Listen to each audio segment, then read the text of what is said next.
వృద్ధులు, వికలాంగులు, ఇతర పెన్షన్ లబ్ధిదారులకు ఇంటి వద్దే పెన్షన్లు అందించేలా చర్యలు తీసుకోవాలని, వాలంటీర్లకు బదులుగా ప్రత్యామ్నాయ ఏర్పాట్లు చేయాలని కోరుతూ టీడీపీ పెద్దాపురం రూరల్ మండలం అధ్యక్షులు కొత్తం వెంకట శ్రీనివాసరావు ఆధ్వర్యంలో పెద్దాపురం మండల పరిషత్ అభివృద్ధి అధికారికి వినతిపత్రం అందజేశారు. సందర్భంగా పెద్దాపురం మండలం అధ్యక్షులు కొత్తం వెంకట శ్రీనివాసరావు మాట్లాడుతూ సచివాలయ సిబ్బంది, గ్రామ కార్యదర్శుల సేవలను వినియోగించుకుని లబ్ధిదారులకు ఇళ్ల వద్దనే యుద్ధ ప్రాతిపదికన పింఛన్లు అందించాలని కోరడం జరిగిందని అన్నారు. ఈ కార్యక్రమంలో తెలుగుదేశం పార్టీ నాయకులు, కార్యకర్తలు పాల్గొన్నారు.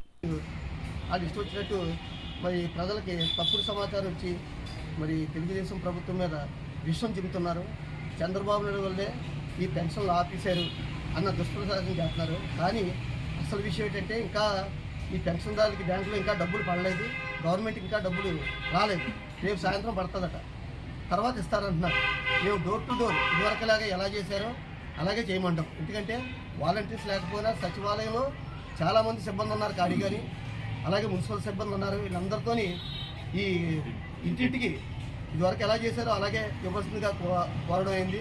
ఎందుకంటే ముసలోళ్ళు అలాగే వికలాంగులు ఎంతోమంది ఉన్నారు. వాళ్ళందరూ కూడా సచివాలయం దగ్గరికి వచ్చి లైన్లో నుంచి తీసుకునేంత పరిస్థితి లేదు. అని చేత వాళ్ళందరూ యథావిధిగా ఈ స్టాఫ్ అంతా ఇంటికి వెళ్ళి వాళ్ళందరికీ పెన్షన్ ఇవ్వాలని కోరుకుంటూ మేము ఈవేళ రాష్ట్ర